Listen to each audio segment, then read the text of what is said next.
fortunate to have Professor Jun-Ichi Yano from CNRM and CNRS. Both are correct. La vita complicata francese. He's doing a tour of Israel. He's been lecturing all over the place, and we're very fortunate to have him here give 2 seminars, one about the MJO now, and another one at 3 o'clock about instigation of convection. And I don't know, he needs too much introduction. Let's assume I'm famous now. Yes,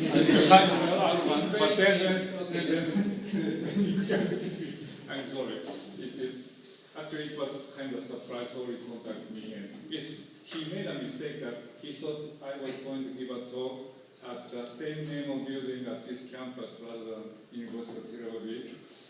And so, make a long story short, he somehow brought me far away from Tel Aviv. And my anecdote is, I was trying to go by train, but train changed platform, and then nearly saved me and took me into bus and also a taxi. Which train did you plan to take? Train from Tel Aviv. From the challenge? Yeah, when Ori was coming to far end of Jerusalem, it was an inspiration. Yeah, I thought it's 15 minutes ride and drive. Anyway, so yeah, getting here was adventure enough, and giving a talk here could be adventure enough. But so I guess try to give me a hard time, then this talk will be more interesting, I think. In other words, try to stop me, because, I know this group as people specialized in microphysics, and already doesn't do any of those, in my impression. So, I'm not sure with this audience setting exactly. I assume not everyone's doing tropics, and I'm going to say something relatively radically new. I tend to say that this is kind of work to announce Madden-Julian Oscillation problem is now solved. And of course, it's not that simple, but it's kind of major breakthrough in my own opinion. I said Madden-Julian Oscillation, that's key subject. And I tend, as you may well know this, but next slide is about Madden-Julian Oscillation. So if you don't know it, try to stop me on the next slide if I miss to say something looks important, but if you think I forget it. Anyway, so I'm trying to say this Madden-Julian Oscillation is strongly nonlinear free solitary Rossby-Wave. So by end of my talk, if you understand what this means, my talk is success. Otherwise, you have to pose a lot of questions. But what should I say here? Nonlinear. Well, strong or not is something I'm not going to explain. But nonlinear, I think everyone knows what nonlinear is. But if you're not familiar with it, it's a very stupid statement.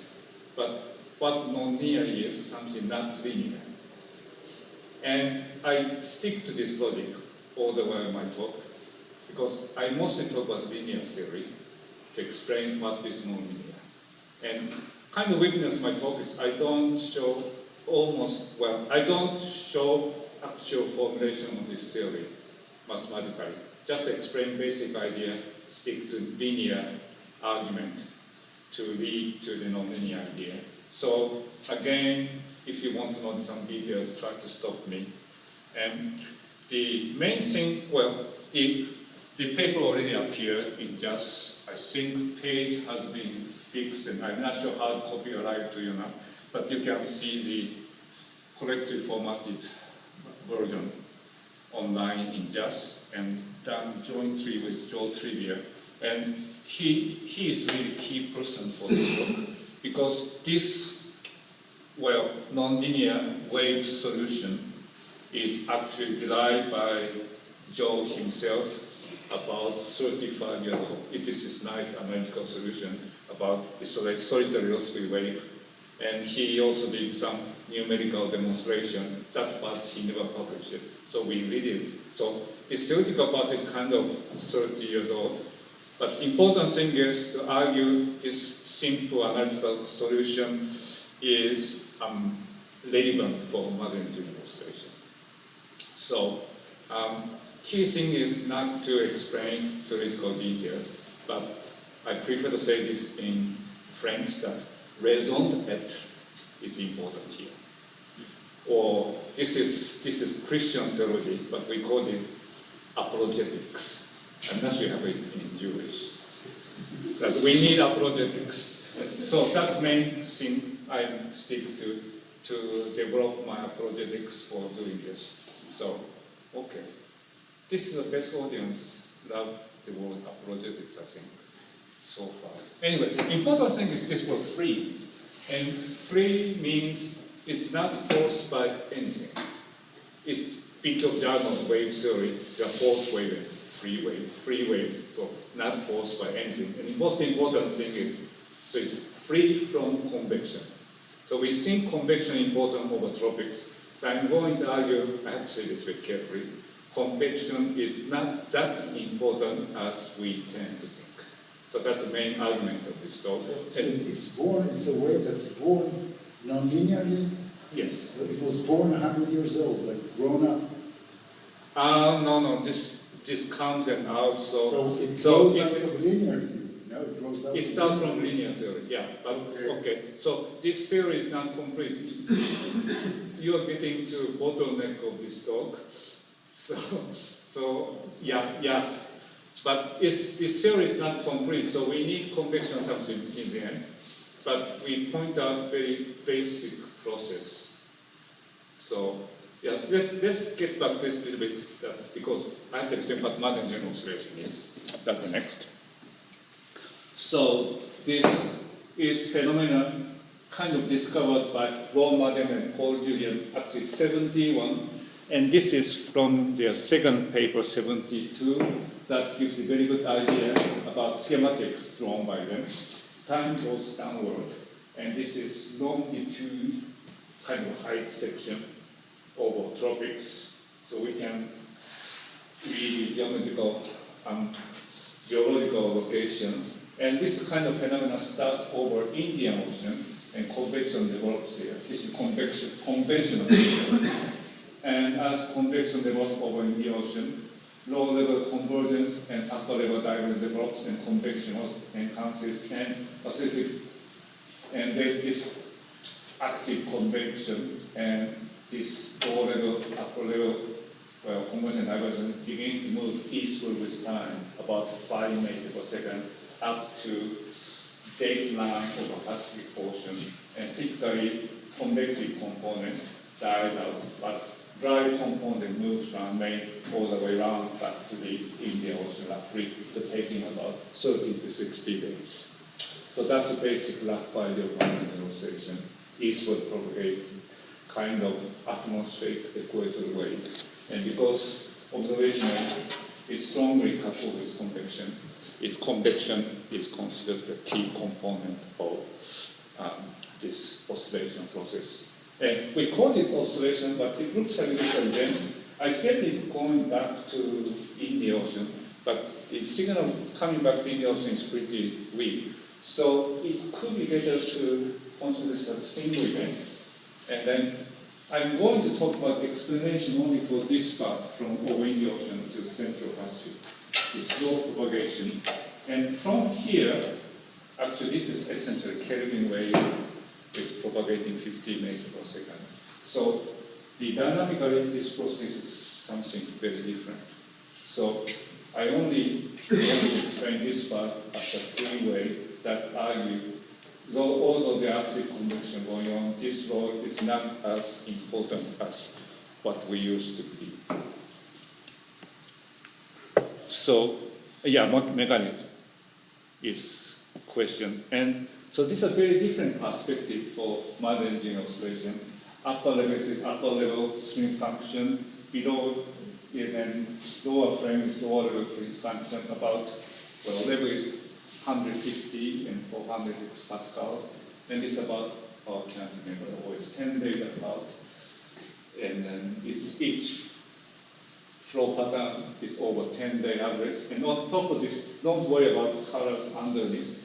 This is outgoing long-wave radiation, black body temperature. So it shows how convective variability moving eastward associated with Madden-Julian oscillation.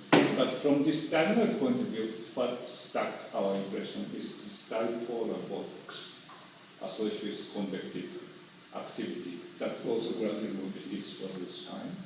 And our key argument is this is essence of Madden-Julian oscillation. So we can idealize this way, and this is actually analytical solution from equivalent barotropic global quasi-geostrophic equation. And we can derive this solution fully analytically. And detail here is, well, if you remember quasi-geostrophic, it's defined only in terms of string function. And the major theoretical contribution of this work is actually put this into shallow water system in global configuration and run it and demonstrate this solution runs numerically stable manner without quasi-geostrophic constraint in the explicit. And then minor detail of this problem is to put in shallow water equation, you need actual height field and wind velocities for initialization. So this is initialization what we use for this shallow water demonstration. Contours are surface. No, this is geopotential. Geopotential. Yeah, so it's all negative here. It's cyclonic, so we get dashed lines. And using this initial condition, and if you run this global domain, north pole, south pole is equator and longitude, it runs smoothly. It's about 12 meters a second. It's a little bit too fast, but runs smoothly for a few times. We run it for about 100 days. Oh, yeah, we see something with this, sloppy going on. It's not perfectly balanced, but so main argument of my talk is to convince you that this is basic process going on with Madden-Julian oscillation. So this theory is very simple and numerical demonstration a little bit technically interesting, but that's not the main point. That's important is argue this is what Madden-Julian oscillation is as the bottom. So if you repeat the simulation with the linear terms only, it won't move at all? What will happen? No, that's a good question. I think we're getting back to this. This never goes to eastward. Yeah, this is a very good question. That's exactly what I'm getting to for them. But I have to convince everyone here first that convection is not that important and decide we can forget about convection for a while. Yeah, that's outline. So it's a vortex, two vortices. Yeah. It's a double gyre, this is what moves Double it. gyre is what, yeah. That moves it. Yeah, well, if you know this so-called double gyre theory, that's essentially what it is. But we are getting there. So that's part two. Part one, I have to explain or try to convince why convection is not that important. And the way to go is looking at recent, it's almost 15 years by now. There are a lot of simulation tried by everywhere on the Earth using a global model with very high resolution. And point of high resolution is, well, even today, most of these GCM don't simulate Madden-Julian oscillation well somehow. And we don't know exactly why, but most likely point to blame is convection parameterization, because convection parameterization is not right. We don't get Madden-Julian oscillation. It might be wrong. No, it's Because not. they need a very strong symmetry in your initial conditions to affect it that way. Oh my God, that's important implication. I have to say. So it depends on the initial conditions. Yeah, it depends on initial condition. Yeah, you are ahead of me. Yes, initial condition is more important than thermodynamic. That's the conclusion I'm getting to. But anyway, let me tell about history that happened last week. People thought, well, most people still think convection parameterization is key. And so that's why GCM doesn't work for simulating LGL. Okay, fine. please accept this as a common question without asking too many questions. So way to go is going to high resolution. Then we can turn off convection propagation. Then it should be easy to get into it. And matter of fact is it didn't work so well. So and this you have to read about Diamond paper pointing to this direction. But this is really, you have to read paper carefully because you can't write a paper that we are going to report our failure experiment of MJO, then we will say, oh, it's failure, don't publish it or anything like this. So, yeah, go ahead. Just backtracking a little bit about just the essence of the wave. So, as the concept of a nonlinear wave is is this a dispersive wave? This is Rossby-Wave. You saw my. You type my. It's at least we're propagating. No. Yeah, don't worry. This is the way. It's sort of short summary of what I'm going to say. So, yeah, I'm going to get there. Yeah. So don't worry about that detail yet. Anyway, so idea is to look at how global hydrogen models are going. And this is a big example to show done by Chris Holloway and company using a UK unified model.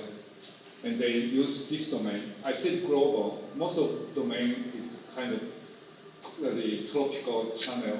In this case, not fully global, but from Western Indian Ocean to Central Pacific. This is simulation domain in this case. What's the highest latitude you have there? Oh, this is Latitude, not longitude. latitude is, I don't know, this must be 20 degrees north to 20 degrees south. So it's really tropical. It's tropical. Well, I said global, but it's tropically global and high resolution. It's go down in their case 4 kilometers, where they try some 40 kilometers. So there are 6 examples of the simulation with different setting, resolution increasing, and some detail difference of numerical setting. And so this is kind of reference observation from trim satellite, time going upward for 10 days. And we see very nice Madden-Julian Oscillation signal here, eastward propagating, associated with this station field. Now, I don't think I have to say a lot. All these simulations show what you see. So that's what we get with high resolution, reasonable global model. And same point is done by looking at height section of the velocity field. This is about 1 week apart. So this is longitude, height. And bottom is this is observation about, I think it is instantaneous. And it makes similar point that yeah, I don't have to say anything. You see what you see, and you can conclude by yourself. Now, interesting thing is if you move to zonal velocity field, the same thing, longitude, height section over equator, hypothesis observation, and it's not at all bad that they simulate evolution of zonal wind field, enhancement of this easterly wind, when westerly is here, and then this eastward movement, this whole structure is pretty much well simulated by all these simulations. So point is, although vertical velocity field and free station field, all those things create more related convection are not well simulated, but this zonal wind component of, say, MJO is not badly simulated. So this is another, hold on, I did something wrong here. This is another work done by American people using MM5, Monier and the company, and make exactly the same point in more condensed manner. This is plot of, well, frequency and wave number spectrum. So they plot frequency at the end of period, and positive correspond to eastward, negative correspond to westward. And upper frames are observation, lower frames are the estimation results.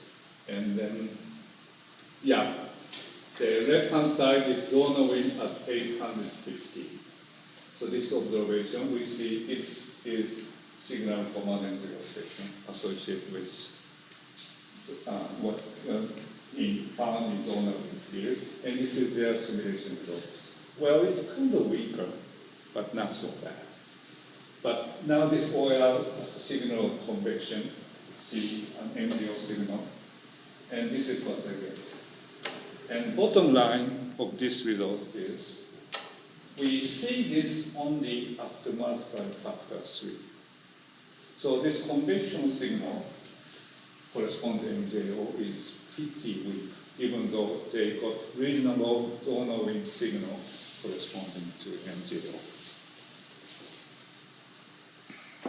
And going back to this Chris Holloway company work, this is kind of phase diagram on MJO taking two principal component in this observation moving eastward in this phase diagram, and this bunch of snakes are their various simulation cases. And interesting is it's damping, but this whole structure nicely moving eastward.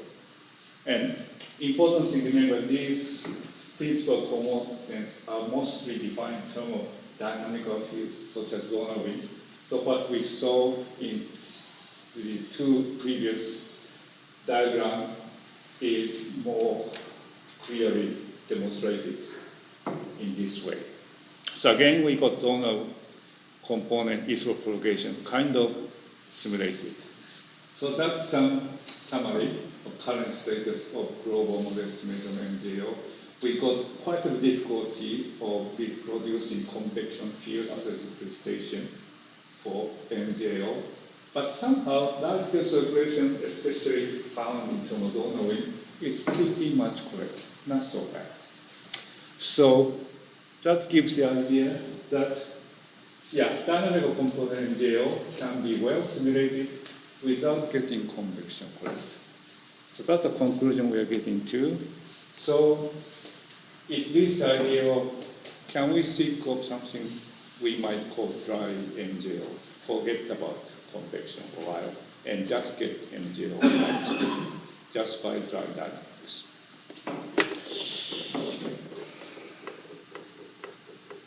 Yeah, don't worry about this. Okay, and of course, well, I'm talking about failed and global simulation in a way. So, kind of interesting interpretation, but it's not quite convincing because it's just a failed experiment. So, can we back up this idea in more objective way? And the way to get back for me is very short note written by Jun-Ichi about scale analysis of tropical atmosphere. And if you study dynamical methodology with Jim Horton textbook, you just have to read section 11.2 of his text, I think 2 or 3, that he quote the scale analysis. And basic thing is look at thermodynamic balance over tropics, and this is the key conclusion. Main thing we look at how this vertical heat transport, well, written in terms of Theta equation, balances with actual direct heating. So we make a very conventional scale analysis, take aspect ratio, vertical scale, horizontal scale, multiply horizontal wind, and typical potential temperature gradient. So 10 kilometer depth, 1,000 kilometer horizontal scale, 10 meter per second wind, typical wind, and typical gradient of potential temperature. Putting all this together, well, you may question exact choice of numbers, but whatever, we get certain Kelvin per day.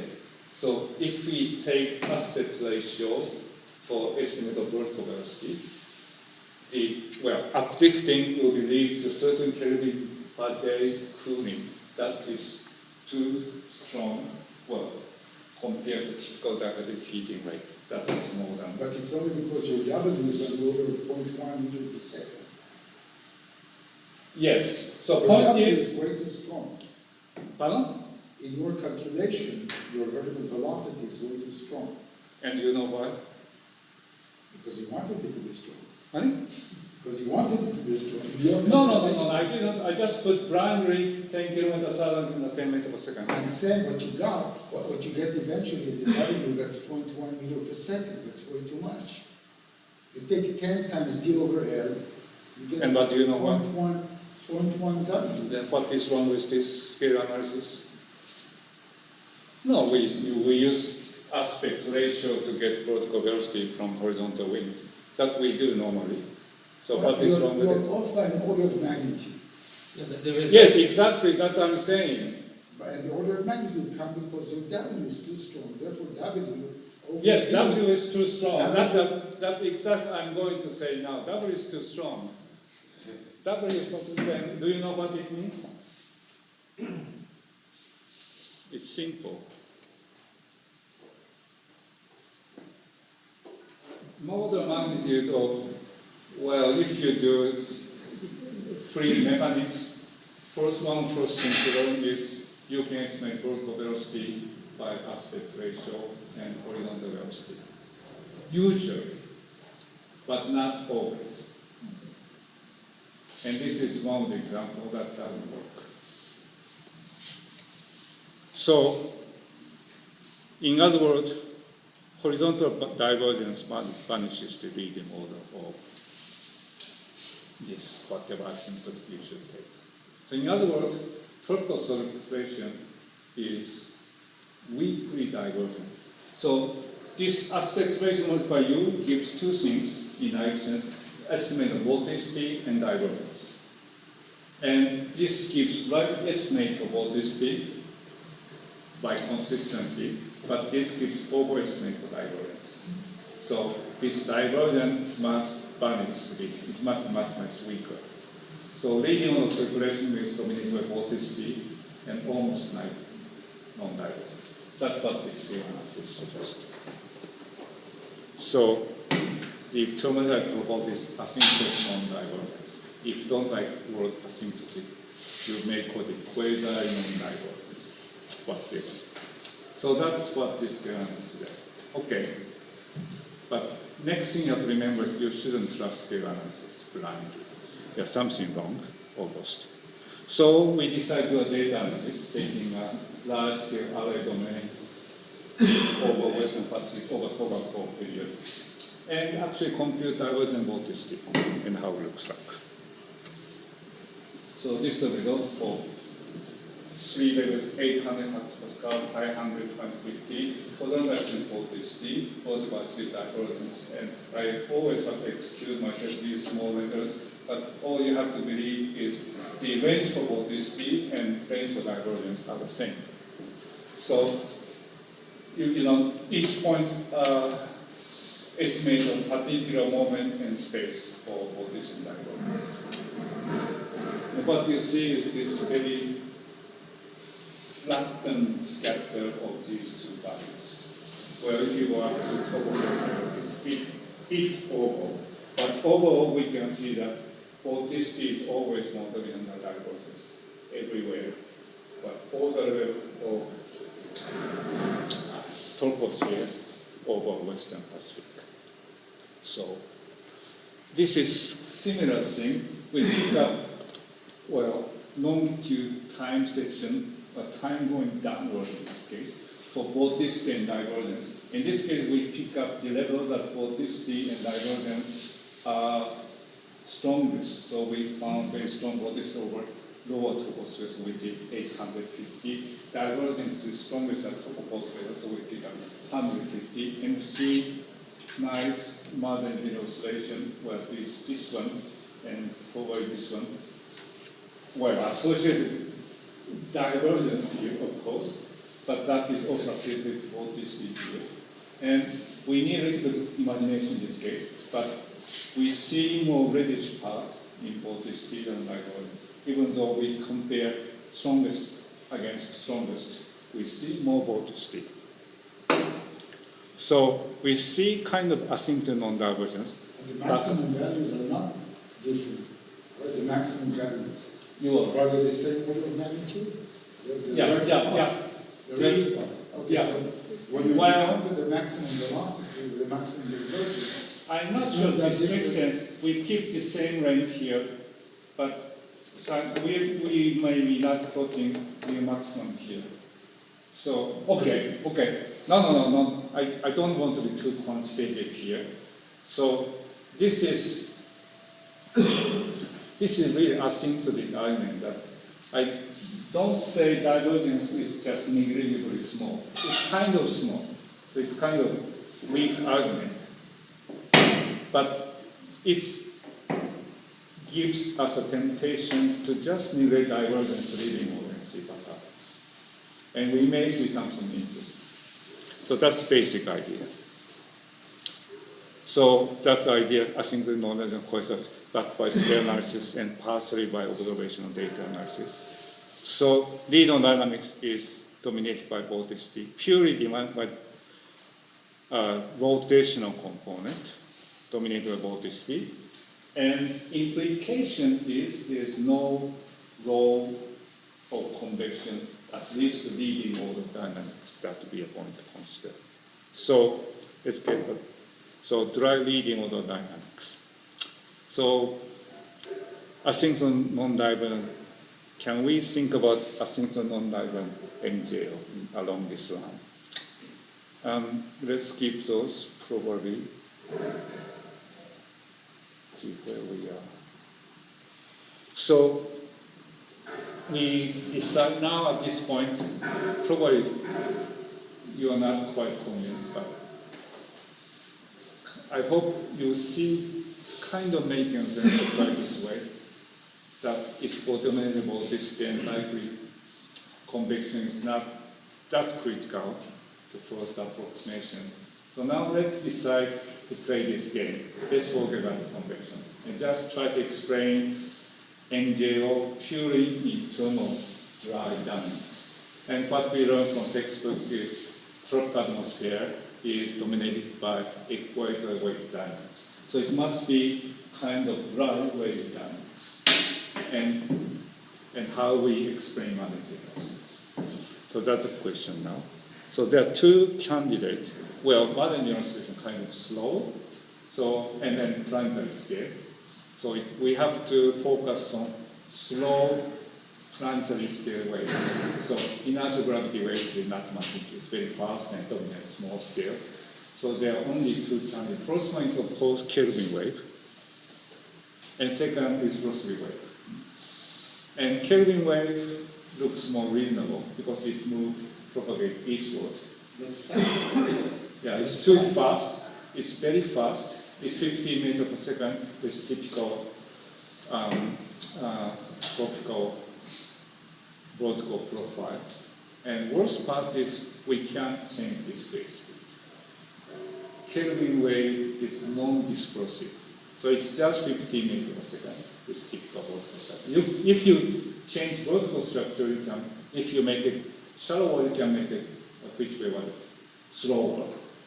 But once you take observation with a vertical structure, it's 15 meters per second, period. There's no way.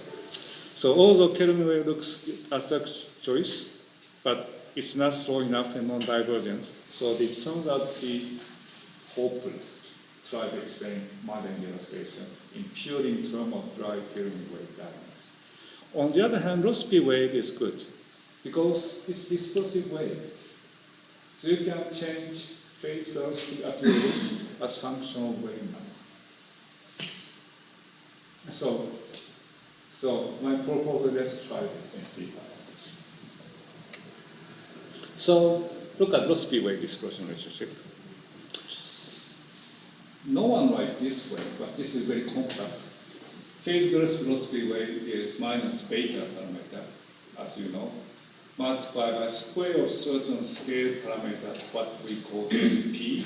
And this inverse LP square is equal to zonal wave number square, long-term wave number square, and inverse square of what's called deformation waves. So, yeah, let's do the algebra. That's mid-latitude. Pardon? That's mid-latitude.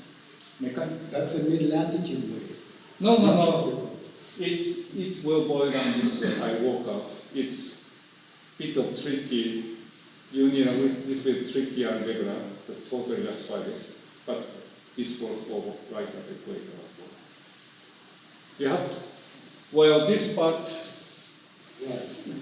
goes to this atomic mode index n, so we have to find a way to mode index n to some longitudinal wave number.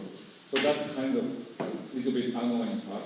But if you do this exercise, bit qualitative way, you can recover.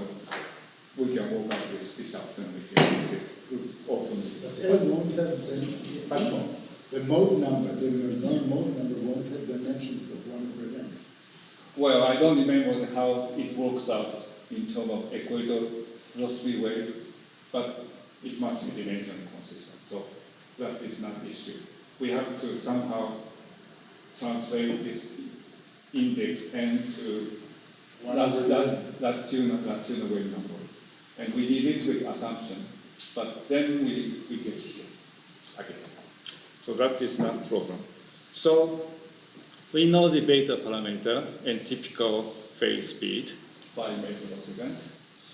Well, so it's getting larger toward the equator, so it's kind of equatorial value. We just put those numbers and see what we get. So, obviously we have noticed we got minus here. As long as LP square is positive, Rossby-Wave always move westward. But never mind, let's do a mass and see. Mass tells us. So in order to move Rossby eastward, this LP square must be negative. Everyone must agree with that, right? So that's why we get complex unit here. And this complex component of LP roughly corresponds to Solomon. So that's the answer. And physically what it means is if Madden-Julian Oscillation is ever linear Rossby-Wave, it must be evanescent, exponential decay. It must be exponential decay.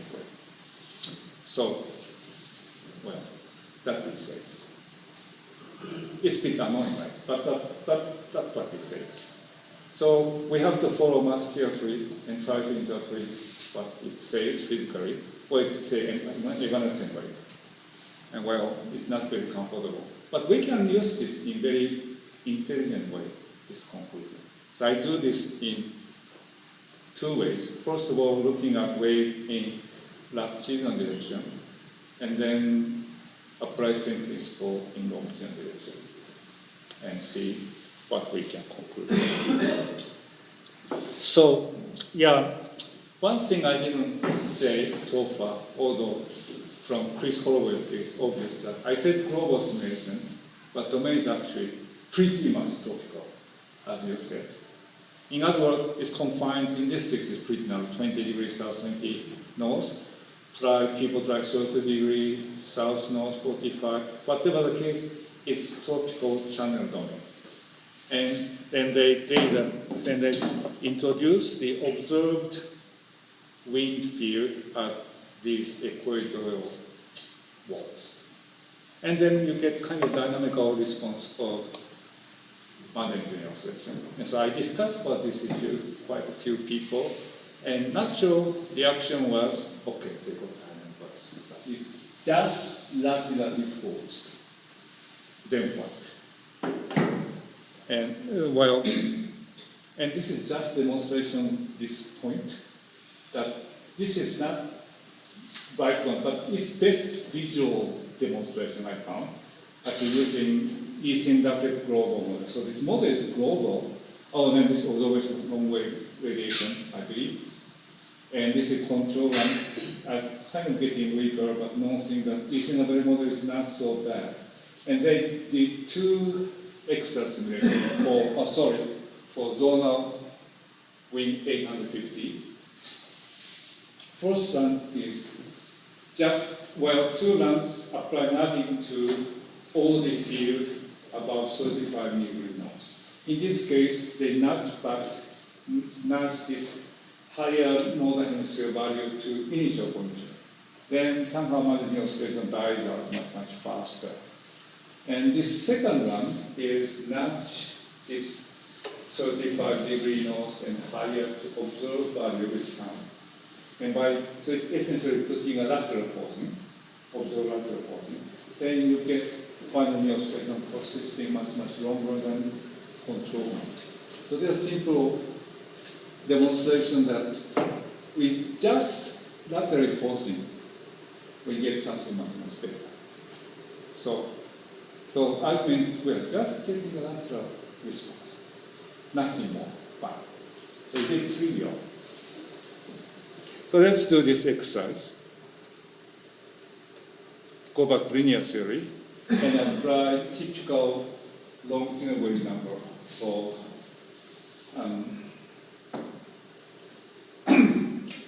Madden-Julian Oscillation, and try to move this longitudinal structure with 5 meters per second eastward, and see what kind of latitudinal wave number. What's NX?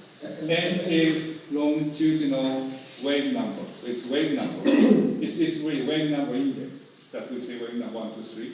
This K is actually inverse of wavelengths multiplied by 2 pi. So K is the wave number. K is wave number, this wave number index. We say two things wave number in our conversation. So what's NX? If K NX the is wave number. Wave number is really literal number that we count wave number 1 and 2 and 3, but it's not dimensional wave number. It's not inverse of wavelengths. So if you translate this to inverse wavelengths, inverse of inverse. 4. Then K to the minus 1 and 10 to the 4th. This is unit of K to the minus. K is inverse of wavelength. Unit of wave number as original sense is inverse of length. Wave number, as we say in conversation, is non-dimensional. So how do you translate from one to the other? Wave number is 2 pi wavelengths. And wavelengths is given by 2 pi A divided by wave number. Well, I need a notation. I put X here because it's longitudinal. So longest wavelength is whole globe, 2 pi A. So that is wave number index. So your N is A times K? Yeah, so I don't know how to do this already. Wave number K is weighted wave number index by putting this together. So your N is KA. So it's NX over A. Okay, so your N is KA. Yeah, Okay, N is KA. N is KA. Well, So that so comes out- it's about one wave number 1 to 3. I see 4.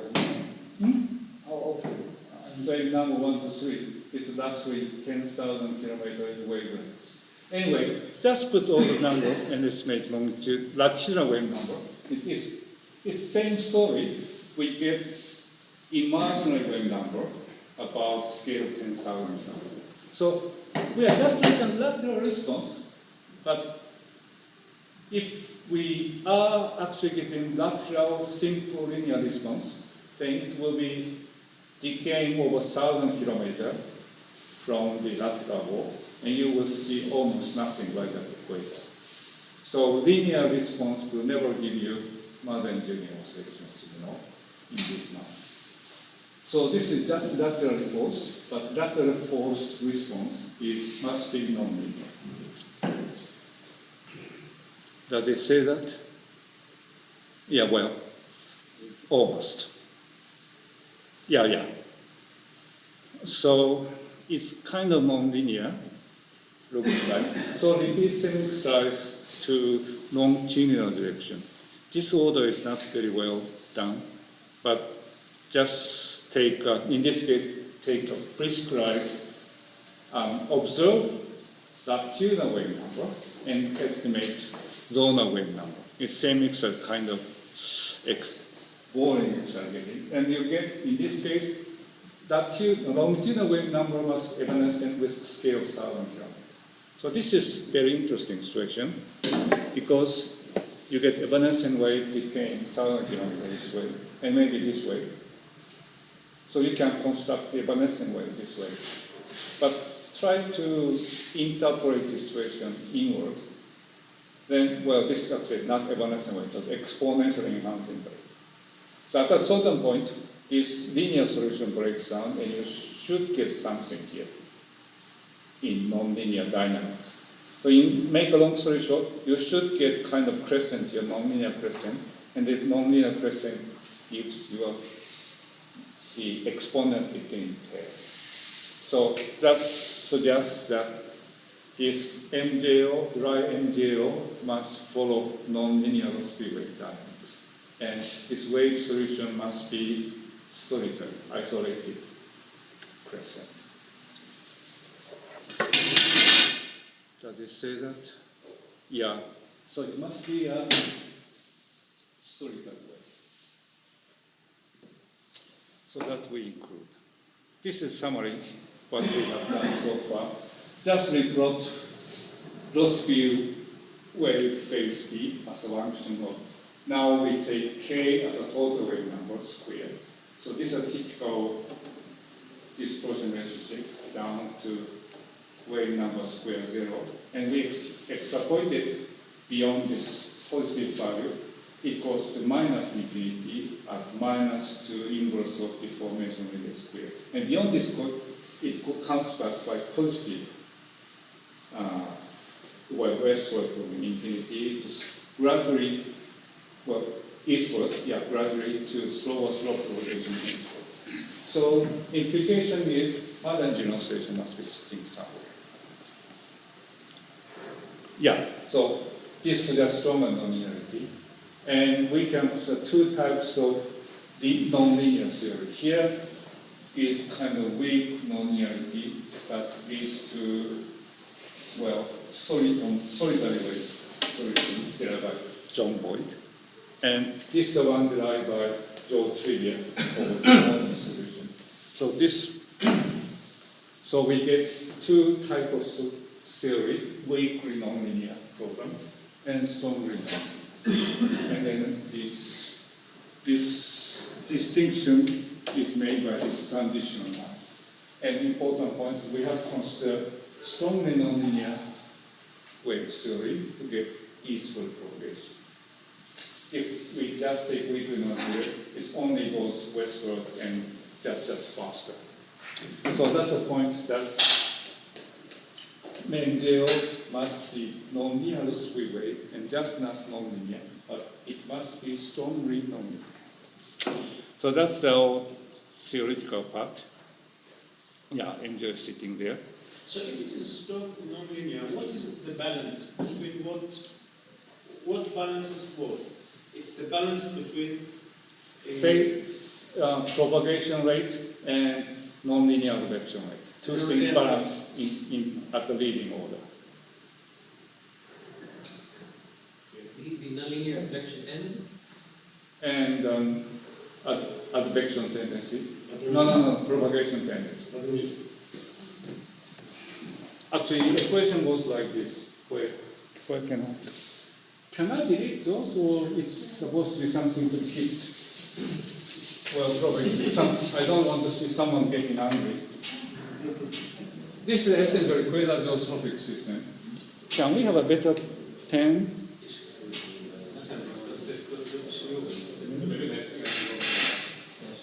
If it's not far. Well, let's try to write this down. Well, this is time.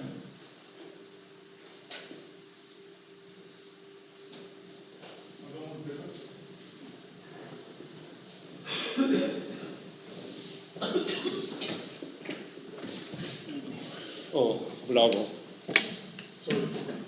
This is quasi-geostrophic system, series quasi-geostrophic. The Q is potential velocity, psi is T function, J is Jacobian, this rate of, and we assume constant propagation, so the rate of change become phase velocity minus phase velocity, longitudinal spatial derivative. Then problem reduced to, let me use Cartesian coordinates, it's easier to understand for you. Although actual formulation is spherical. So that That's the basic theory of this problem. That this streamer is followed by streamer, stream function minus propagation tendency balances advection. This whole advection Yeah, of but C potential. is poorly defined for evanescent waves, unless you put it in the equation separately from the wave. You have evanescent waves. In other words, Yes. they don't have propagation with wave number k and phase speed c. It propagates. Your c should be omega over wave number. Your phase speed is defined as the frequency over the wave number. But you don't really have a wave number because your waves are evanescent. This is it. I haven't thought about frequency yet. Frequency must be imaginary too for this wave. Well, there's a temporal growth. Let's Then check. it also grows in time. It's not only evanescent in space. Omega for Rossby-Wave is beta k LP squared. And hope everyone remember. So I said phase velocity is minus k LP squared. No, you're right. Yeah. We can discuss it later. Yeah. So Somehow- I kept phase velocity real. I'm thinking about evanescent waves. So you have a structure that decays exponentially instead of Yeah. propagating It's within decay infinite space. exponentially. But in So- time, you see oscillations. It's, yeah, no, it's You not still see oscillation. oscillation in time and evanescence in space. That's how you got your imaginary K. Not for the simulation you showed. No, no. no. Frequency is For minuscent. your If you argument. For your argument. if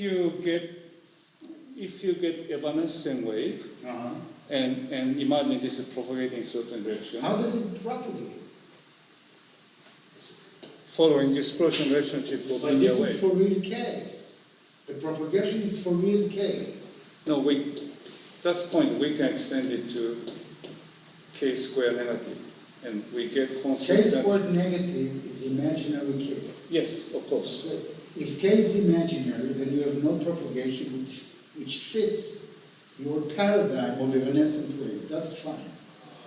Now in time it is still oscillatory. It's e to the I omega t. It doesn't grow exponentially in time. No, it's grow exponentially. That's what this formula says. Then why is it a wave? What makes Because it a wave? also it decay, it's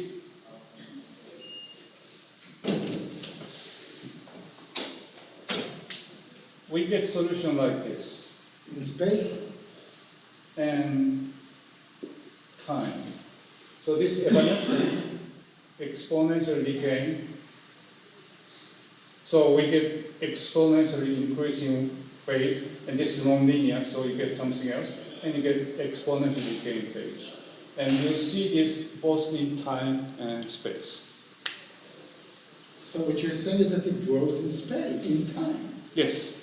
So you have it's a sort of instability. Something is growing with time. Well, I wouldn't call it instability If because something you grows, go- if okay, something grows, okay, no. I think this is good, interesting one. We can consider this part as instability, if you wish. So we get exchange of instability. but the shallow and water sub- states, shallow water equations, the shallow water equations conserve energy. So it's not very unstable, but this instability growth must be compensated by the instability, well, decay here. So total energy is conserved. We can't discuss it afterwards. Yeah, well, this is a very hand-wavy argument. So, of course, this just, I have to credit the Niels Bailey and Piotr Smakovich. They did similar idea, but based on weakly nonlinear theory. And they did something eastward propagating. But they had to add some backgrounding to get this nicely. But anyway, so this is just, well, just finish here. There's some parameter dependence, and Probably this audience got more technical questions, and I have to wrap up as a talk, and I don't mind keep discussions. And this audience are not much bothered by this big picture, but I'm talking about something totally unorthodox here. So I have to kind of give last apologetics to finish my talk. And good reference point for me is Midlatitude Synoptic stone diagram. And there are strong school in mostly UK who believe this microscopic rain formation process is key to stone diagrams, like a Sergeant Mason. And this is good from textbook by convection stone, emphasize this point. And if you go through history, it takes long time that people accept this standard, supposedly standard paraffin service developed by India and China. And this is issue of contrast of how much moist processes is important in midlatitude stones and how much we can examine dry. And essentially what I want to say is we did something parallel here that we often think we're MJO, entropy circular sport, driven by convection, but we see there's possibility to develop a dry theory for tropical circulation. We should be able to do it this way to some extent, consistently. That's my message. And I stop here and get more questions. Thanks.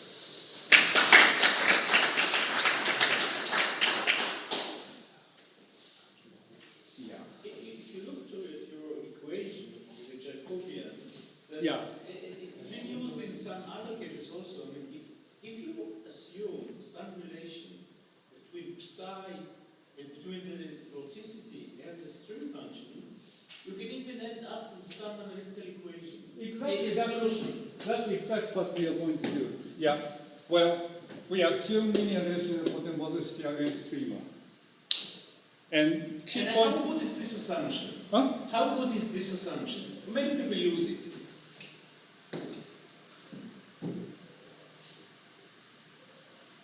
My intuition says this should be good enough as long as actual weight is not strongly nonlinear.